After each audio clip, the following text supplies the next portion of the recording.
एक समय की बात है, एक छोटे से शांत गांव में कबीर नाम का एक मूर्तिकार रहता था।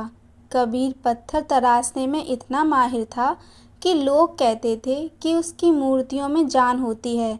लेकिन कबीर कभी खुश नहीं रहता था। उसे हमेशा लगता था कि उसकी कला अधूरी है। वह एक ऐसी मूर्ति बनाना चाहता था जिसे देखकर हर किसी को परम शांति का अनुभव हो।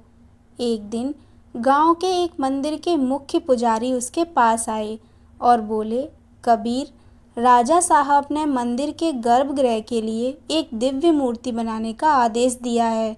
इसके लिए तुम्हें 3 महीने का समय और राज्य का सबसे बेहतरीन सफ़ेद संगमरमर दिया जाएगा। अगर मूर्ति राजा को पसंद आई तो तुम्हें राजमूर्तिकार घोषित किया जाएगा। कबीर के लिए यह एक बहुत बड़ा मौका था। अगले ही दिन विशाल संगमरमर का पत्थर उसके आंगन में आ गया। कबीर ने अपनी छेनी और हथौड़ी उठाई और काम में जुट गया। वह दिन रात एक करके पत्थर को तराशने लगा। उसके दिमाग में सिर्फ एक ही धुन सवार थी कि एक परफेक्ट बेदाग और सबसे सुंदर मूर्ति बनाने की। 1 महीना बीत गया। कबीर ने दिन रात जागकर एक बेहद खूबसूरत देवी की मूर्ति तैयार की। मूर्ति के नैन नक्श इतने तीखे और सुंदर थे कि कोई भी देखता तो देखता रह जाता। कबीर ने गर्व से अपनी हथौड़ी रखी और मूर्ति को निहारने लगा। तभी उसकी नज़र मूर्ति के दाहिने गाल पर पड़ी। वहाँ एक बहुत ही बारीक मामूली सा काला दाग था जो पत्थर के अंदरूनी हिस्से में होने के कारण तराशते समय उभर आया था। आम इंसान को शायद वह दिखता भी नहीं, लेकिन एक कलाकार होने के नाते कबीर को वह एक बड़ा दोष लगा। नहीं, यह अधूरी है, यह परफेक्ट नहीं है। कबीर ने गुस्से और हताशा में आकर हथौड़ी उठाई और उस खूबसूरत मूर्ति के टुकड़े टुकड़े कर दिए। दूसरा प्रयास और अधीरता। कबीर ने हार नहीं मानी। उसने राजा से दूसरा पत्थर मंगवाया। अब उसके पास सिर्फ 2 महीने बचे थे। उसने और ज़्यादा मेहनत शुरू कर दी। इस बार उसने खाने पीने और सोने का होश भी छोड़ दिया। वह बस हर हाल में उस कमी से बचना चाहता था जो पिछली बार रह गई थी। दूसरा महीना खत्म होने को आया। मूर्ति लगभग बनकर तैयार थी। वह पहले से भी ज़्यादा भव्य और सजीव लग रही थी। कबीर अंतिम फिनिशिंग दे रहा था।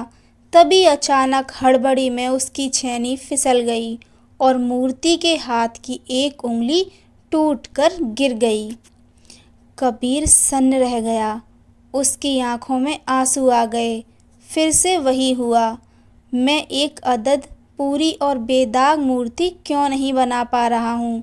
उसने गुस्से में आकर उस दूसरी मूर्ति को भी तोड़ दिया। गुरु की सीख। अब सिर्फ 1 महीना बचा था और कबीर पूरी तरह टूट चुका था। उसका आत्मविश्वास खत्म हो गया था।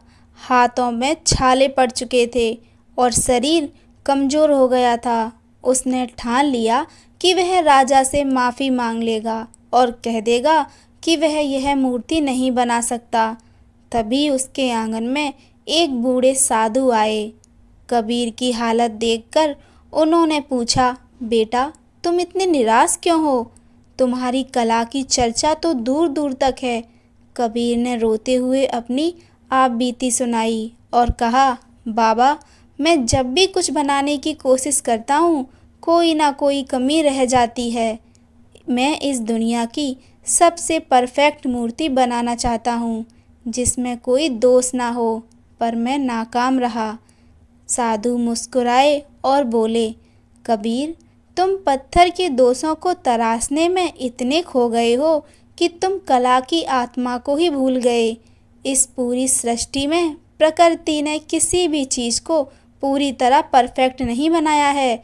चाँद में भी दाग है, पेड़ों की डालियाँ भी टेढ़ी मेढ़ी होती हैं। सुंदरता, पूर्णता परफेक्शन में नहीं बल्कि उस भाव में है जो तुम अपनी कला के जरिए दूसरों को देते हो। अगली बार जब तुम छेनी उठाओ तो एक बेदाग पत्थर बनाने के लिए नहीं, बल्कि अपने दिल के प्रेम को उस पत्थर में ढालने के लिए उठाना। तीसरी और अंतिम मूर्ति। साधु की बात कबीर के दिल में उतर गई। उसके पास आखिरी पत्थर और आखिरी महीना बचा था। इस बार उसने शांत मन से काम शुरू किया। अब उसके दिमाग में राजमूर्तिकार बनने का लालच नहीं था, ना ही परफेक्ट होने का डर था। वह बस पूरे आनंद और प्रेम के साथ पत्थर को तराश रहा था। जब आखिरी हफ्ता बचा तो मूर्ति पूरी तरह उभर कर सामने आई। इस बार कबीर ने एक ध्यानमग्न बुद्ध की मूर्ति बनाई थी। मूर्ति के चेहरे पर एक असीम शांति और सौम्य मुस्कान थी, लेकिन इस बार भी पत्थर की एक बनावट के कारण मूर्ति के पैर के पास एक छोटा सा खरोंच जैसा निशान रह गया था। कबीर ने उस निशान को देखा। इस बार उसने हथौड़ी नहीं उठाई। उसने मुस्कुराकर इस निशान को वैसे ही रहने दिया, जैसे वह मूर्ति का ही एक हिस्सा हो। राजा का फैसला। आखिरकार वो दिन आया जब राजा और मुख्य पुजारी कबीर के आंगन में पहुँचे। कबीर ने मूर्ति के ऊपर से कपड़ा हटाया। जैसे ही कपड़ा हटा, वहाँ सन्नाटा छा गया।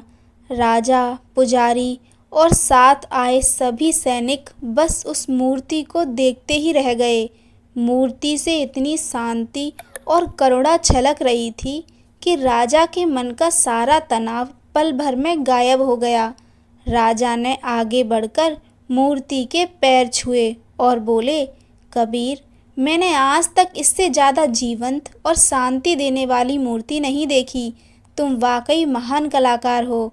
पुजारी जी की नज़र उस छोटे से निशान पर पड़ी। उन्होंने धीरे से कहा, महाराज, ध्यान से देखिए, यहाँ पैर के पास थोड़ा सा दोष है। राजा ने मुस्कुराकर जवाब दिया, पुजारी जी, यह दोष नहीं है, यह इस बात का सबूत है कि इसे किसी मशीन ने नहीं, बल्कि एक इंसान ने अपने दिल से बनाया है। यह कमी ही इस मूर्ति को अनोखा और जीवंत बनाती है।